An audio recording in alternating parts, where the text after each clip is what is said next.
Halo guys, kembali lagi di Riko Official. Jangan lupa like, komen, dan subscribe ya. Begitu Tuti selesai mandi, dia tidak menemukan isi dalam ruangan itu. Setelah melihat keluar, ternyata cowok itu sedang duduk di teras. Bajunya masih basah karena kehujanan tadi. "Apa yang kamu lakukan di sini?" tanya Tuti cemas supaya kamu tidak khawatir kalau aku akan ngintip, jawabnya sambil nyengir. "Kau kan bisa masuk angin," kata Tuti lagi. "Hashim, isi benar-benar bersin. Betul kan, sebaiknya kamu segera mandi," kata Tuti lagi. Sementara isi mandi, Tuti membongkar lemari es isi mencari apa yang bisa dimasaknya. Dia menemukan ayam potong di dalam freezer, mengolahnya dengan bumbu yang sengaja dibawanya dan jadilah masakan Indonesia. Isi amat gembira, ternyata dia menyukai masakan Tuti. "Kamu bisa masak, masakanmu enak sekali," kata Isi berbinar. "Terima kasih," jawab Tuti. "Aku akan memakai bumbu siap saji. Aku hanya memakai bumbu siap saji," kata Tuti nyengir.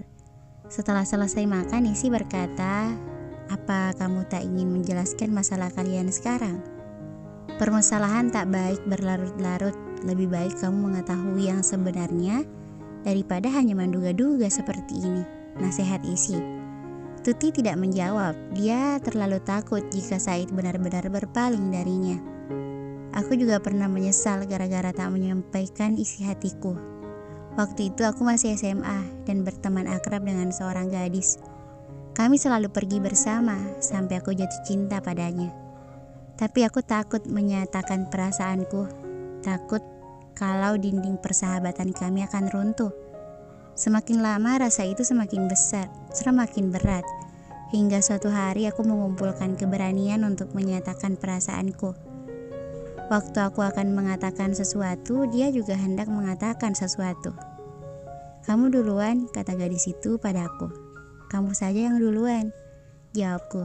"Isi, aku mencintai seseorang," kata gadis itu tertunduk malu. Entah apa yang kupikirkan, aku malah menjawab, "Aku juga mencintai seseorang. Ternyata kita benar-benar sahabat sejati ya." Aku tak melihat wajah gadis itu berubah menjadi suram, dan tahun lalu dia menikah. Aku yang sebagai sahabatnya diundang.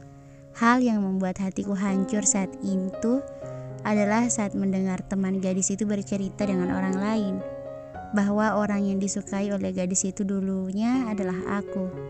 Tapi aku mengatakan bahwa aku juga mempunyai orang yang kusukai. Andai saja saat itu aku jujur padanya, mungkin dia saat ini menjadi milikku. Aku tak ingin kamu juga akan kehilangan orang yang kamu cintai gara-gara kurang komunikasi dan tak mau mengungkapkan isi hati. Jadi lebih baik kamu selesaikan malam ini juga. Aku yakin dia sangat khawatir." Karena Tuti masih terdiam, Isi melanjutkan perkataannya. "Aku akan mengantarmu. Jika dia tak menerimamu, aku akan membawamu kembali. Besok kita akan mencari tempat tinggal untukmu," kata Isi. "Iya, baiklah. Terima kasih banyak, Isi. Kuharap kita akan bertemu lagi," kata Tuti sedih. "Apa yang kau katakan? Tentu saja kita akan bertemu lagi. Aku juga kuliah di universitas itu. Sekarang aku sudah tingkat 4 di Fakultas Seni." "Apa? Kau masih kuliah? Bagaimana mungkin penampilanmu bisa berantakan kayak ini? Fakultas Seni lagi?" tanya Tuti mengejeknya. "Dasar kau ini," kata Isi cemberut. Tuti hanya tertawa melihatnya. Malam itu juga Isi mengantar Tuti ke apartemen Said. Dengan takut-takut Tuti memencet belnya. Said membuka pintu dengan wajah sedih, matanya merah.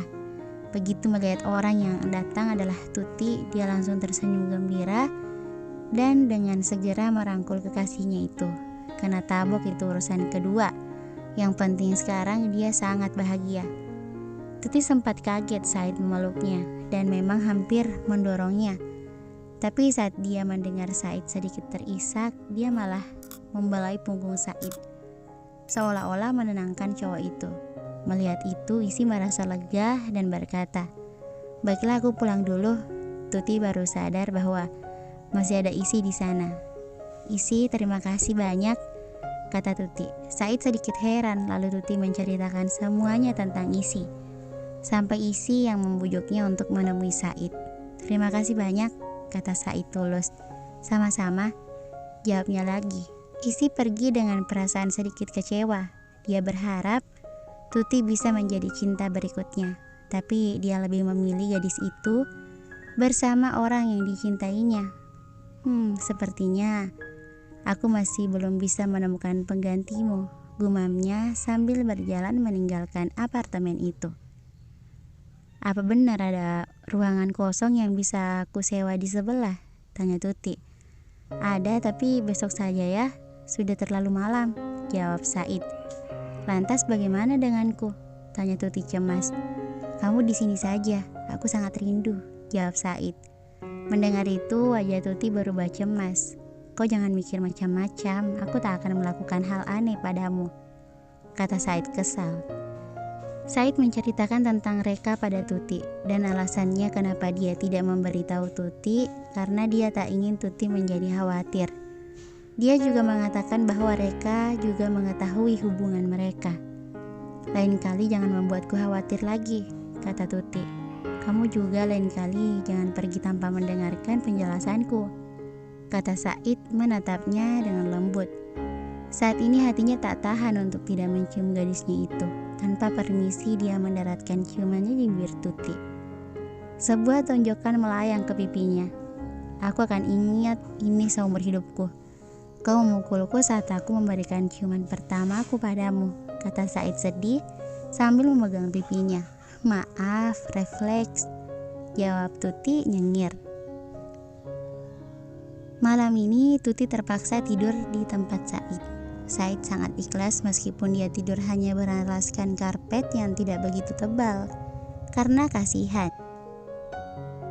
Tuti menyelimuti cowok itu setelah dia tertidur, karena Said tidak mau memakai selimut, karena merasa Tuti lebih membutuhkannya. Besok paginya Said kaget melihat dia telah memakai selimut, sementara Tuti menggulung dirinya seperti kucing yang kedinginan. Siangnya dia mengantar Tuti pada pemilik apartemen dan dia mendapatkan kuncinya. Ruangan Tuti berasa taupat di sebelah ruangan Said. Hari ini untuk pertama kalinya Reka naik kereta api pulang dan pergi ke kampus, karena mobil yang biasa dipakainya sedang berada di bengkel. Waktu akan pergi ke kampus, dia beruntung bisa mendapatkan tempat duduk. Waktu pulang, dia terpaksa berdiri. Penumpang kereta saat itu amat padat. Reka sedikit kesulitan untuk berdiri. Dia tidak terbiasa, jadi ini sangat menyulitkannya. Gadis itu terdesak ke dinding kereta api, sementara ada seorang pria yang mengambil kesempatan situasi ini dengan sengaja mendesak dirinya sehingga tubuhnya hampir beradu dengan laki-laki itu. Pria itu menyeringai ke arahnya. Reka tampak gusar dan marah. "Apa kamu tak bisa menjaga jarak? Aku sudah terdesak," katanya dalam bahasa Jepang sambil berusaha menahan dada pria itu dengan kedua tangannya, karena pria itu terus saja mendekat. "Apa tak lihat di sini begitu sempit?" tanya laki-laki itu tersenyum dan masih berusaha mendorong tubuhnya mendekati gadis itu. "Di belakangmu masih ada ruang," kata Reka marah. Laki-laki itu tak menghiraukannya, bahkan dia menatap Reka seolah-olah ingin melahapnya.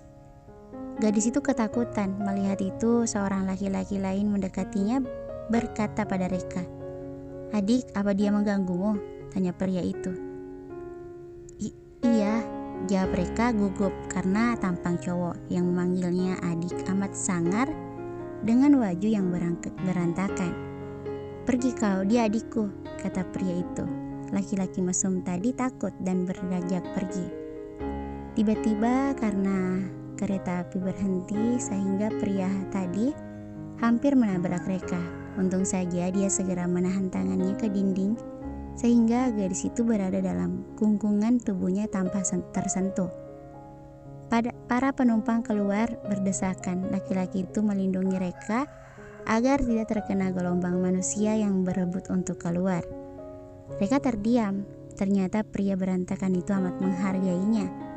Dia menengadah ke atas memandang wajah pria itu. Ternyata cowok itu tampan juga, hanya sangar di brewok dan rambut yang acak-acakan. Ditambah kacamata hitam transparannya. Tapi satu hal yang membuat Reka lebih kagum. Cowok itu wangi, gak seperti penampilannya yang akan membuat orang berpikir kalau dia akan berbau kecut. Setelah gelombang manusia itu mereda, pria itu melepaskan tangannya dari dinding kereta api tersebut, lalu pergi meninggalkan Reka. Terima kasih banyak, kata Reka ketika pria itu hampir keluar. Sama-sama, jawabnya sambil tersenyum. Sekali lagi jantung Reka berdebar, senyuman cowok itu sangat manis. Laki-laki itu keluar, Reka ikutan turun meskipun dia harus turun di stasiun berikutnya. Dia penasaran dengan cowok itu dan membuntutinya. Laki-laki itu masuk ke barber shop. Reka menunggu di luar dan duduk di kafe seberang jalan. Dia dapat melihat cowok itu duduk dan ditangani seorang penata rambut. Tak lama kemudian laki-laki itu telah keluar dengan penampilan yang berbeda. Amat tampan. Reka terpesona memandang wajah pria itu. Jika dia tak mengikuti pria itu tadinya, dia tidak akan mengetahui wajah pria ini setelah membersihkan rambutnya. Kemudian pria itu akan masuk ke toko pakaian. Tapi karena merasa ada yang membuntutinya, dia dapat dengan cepat menoleh ke belakang. Reka gugup, dia tertangkap basah. Karena gugup, gadis itu bertingkah aneh. Pria itu tersenyum dan berkata, "Kau mengikutiku dari tadi," katanya. Reka tak bisa menjawab. Dia amat malu. Andai saja ada lubang di dekatnya, mungkin gadis itu akan masuk ke sana. "Kebetulan sekali aku butuh bantuanmu. Tolong carikan pakaian yang pas untukku," kata pria itu. Reka tersenyum dan berkata, "Itu keahlianku. Ayo," katanya, tanpa malu langsung menggandeng tangan pria itu. Cowok itu kaget karena tiba-tiba saja dia digandeng seorang cewek tanpa rasa malu. Tapi laki-laki itu menuruti saja. Reka sibuk memilihkan pakaian untuk laki-laki itu. Untuk soal busana, dia memang jagonya. Laki-laki sangar seperti berandalan tadi telah berubah menjadi seorang pria yang sangat berkelas dan tampan. "Bagaimana, bagus kan?" tanya Reka bangga. "Ya, kau memang hebat," kata pria itu kagum. "Memangnya kau mau kemana?" "Ada kencan ya," goda gadis itu. "Bukan, orang tuaku akan datang, jadi aku harus merapikan diriku," jawab cowok itu lagi. "Maukah kau menolongku sekali lagi?" pinta pria itu lagi. Apa? Apa? Tanya Reka singkat. "Maukah kau jika aku kenalkan sebagai kekasihku? Orang tuaku memaksa untuk menjodohkanku dan akan menikahkanku dengan seorang wanita setelah aku lulus kuliah. Jika aku punya kekasih, mereka tak akan memaksaku," kata laki-laki itu sedikit takut. Reka kaget. Dia tak menyangka ini akan keluar dari mulut pria yang ditaksirnya secara mendadak. Melihat Reka yang terdiam, pria itu berkata, "Maaf, mungkin aku terlalu lancang," jawabnya sedih. "Enggak, aku mau," jawab Reka semangat. "Benarkah?" tanya cowok itu tak percaya. "Iya, bahkan jika kau memintaku untuk menjadi kekasih sungguhan pun, aku bersedia. Aku benar-benar menyukaimu," jawab Reka centil. Apa? Kali ini malah cowok ini yang tak percaya pada perkataan gadis itu. Tak baik jika berbohong, apalagi pada orang tua sendiri. Akan berdosa, lebih baik kita pacaran beneran aja. Sekarang malah cowok itu yang syok mendengar perkataan gadis itu. Dia ditembak seorang gadis setelah bertahun-tahun. Tak ada gadis yang menyukainya. Tapi gadis ini membuntutinya meskipun tampangnya sangar dan berantakan.